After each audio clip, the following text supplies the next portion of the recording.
Welcome to Real Estate Review. My name is Ron Tanzman from RE/MAX on the Boulevard, and today we have our special guest, Jeff Fink from Source One Financing, and we're going to discuss a variety of topics to include short pays, foreclosures, financing options, and different market conditions. Jeff, why don't you share with us about today's current market as far as loans are concerned? The loans, things have gotten tougher. The guidelines are changing. You can't get away with overstating your income much higher than it really is, because the banks are verifying that now. They're not allowing you to buy more home than you can really afford is what it really comes down to. In terms of being able to have low interest rates, interest-only loans, stated income loans, they all still exist. They just don't want to put you in a home for $1 million when you should be in a home for $500,000. So basically it's keeping everyone honest. In other words, there's no overstatement, there's no doing any of that kind of stuff. The banks are verifying everything, which they should anyways, and it keeps everything clean, let's say. Correct. That's exactly what's going on. I mean, basically they'll take your job and your income and they run it through an internet-based engine that lets them know what the average income is for that area for the job that you have. And as long as it pans out, then you're okay. But at the same time, you don't want to overstate your income and not be able to make the payments. Sure. So basically it protects the consumer in essence, because basically they don't buy too much home than they can afford. Absolutely. Excellent. Okay. And have you seen any programs that have disappeared that we had a few months ago that are no longer available? The biggest difference is that it's mostly the 100%ers.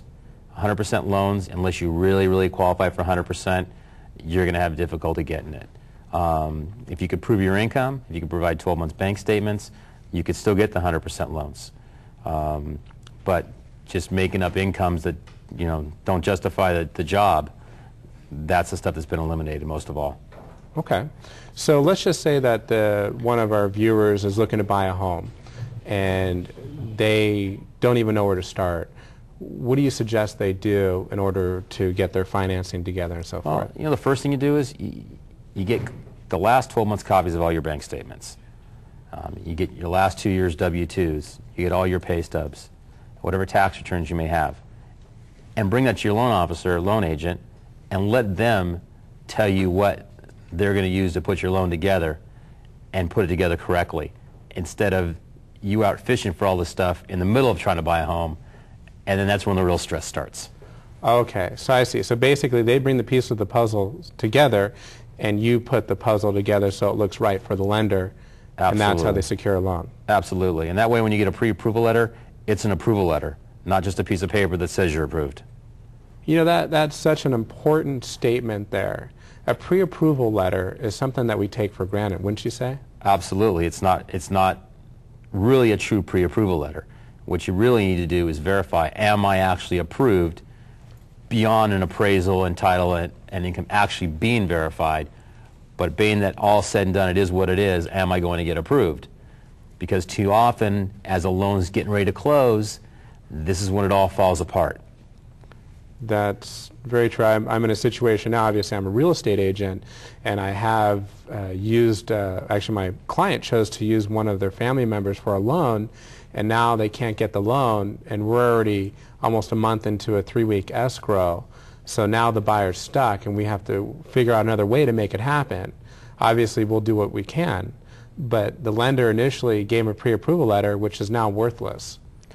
Yeah, that's the problem. And at the end of the day, who's to blame? That's the problem. The problem really the consumer's to blame, because he didn't do his due diligence in asking those really important questions. Okay, so so what we can learn from this situation is to find a lender that is actually going to make sure that you're qualified 100% before they proceed, because the buyer's going to be entering into several agreements, and those agreements are going to hinge on this pre-approval, let's say. Yeah, you're risking your deposit. I mean, too many times the realtors call me and go, hey, I want my client to sign up on the contingency of the loan. And my answer always is absolutely yes or absolutely not. Okay. And for those of you that aren't familiar with the contingency, it's basically something has to occur for something else to happen as well. So in other words, if they're going to close the sale of the home, this contingency must be met, and that contingency is for the loan to go through. So if the buyer can't qualify, they have a certain time frame, usually 17 days, to cancel the agreement and get their full deposit back and go on their happy way. Otherwise, if they go past the 17 days, they're at jeopardy to lose that deposit. That's correct. Okay. So that's good advice. And with taking that into consideration, you have a buyer that is approved and everything's going smoothly. Generally speaking, they shouldn't have an issue once they're loan approved, correct? Correct. If you actually have an approval, then really the only thing you're holding up at that point is your title and your appraisal to come through. Because we already know your income's been verified or it's been approved on stated income. We've already verified your assets before the offer even went in for the house. And the truth is that strengthens your offer to begin with, because you can 100% say that this loan is approved except for the appraisal being done, title being verified, and home inspection being completed. Wow. You know, you can actually probably get a better deal on the home because you can give a solid, for sure, approval. Yeah, that makes a lot of sense, because a seller would enjoy, I know when I present offers and when I receive offers and I know that the lender's on top of it, there's a number of things that I look for. First of all, I look for what the lender has verified in the pre-approval letter. If it just states that Mrs. Smith or Mr. Smith is pre-approved, I want to see, did they verify assets, did they verify employment, did they verify credit history? Because sometimes pre-approvals come in with no acknowledgement of any verification. So I like that when I see that all of this has already been done. It makes me comfortable, and then I can motivate the seller to accept or negotiate this offer.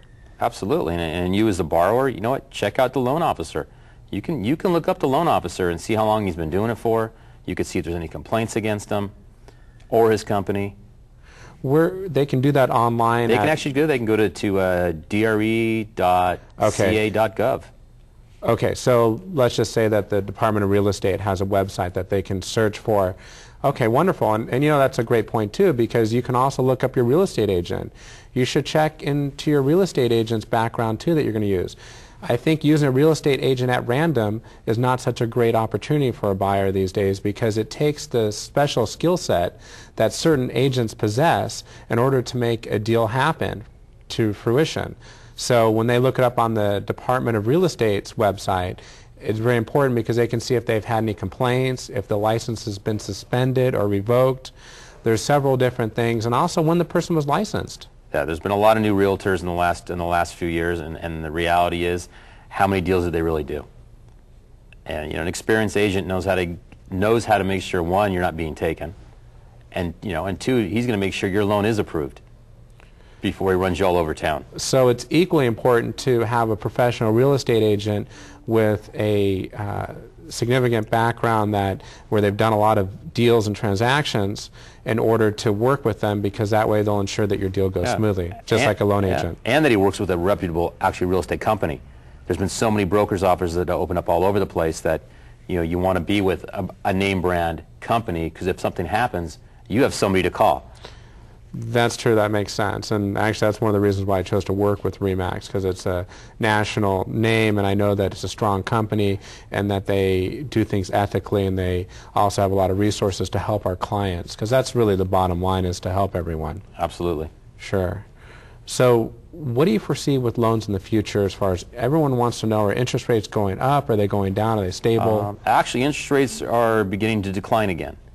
Well, that's good news. They actually today they took a big jump downwards.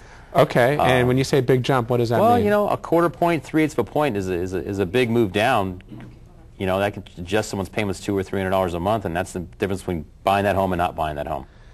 That's so true, because there's obviously when the interest rates are low, it lowers the payment. You can afford more. Well, right now most loans are going through as full doc, where you're proving your income.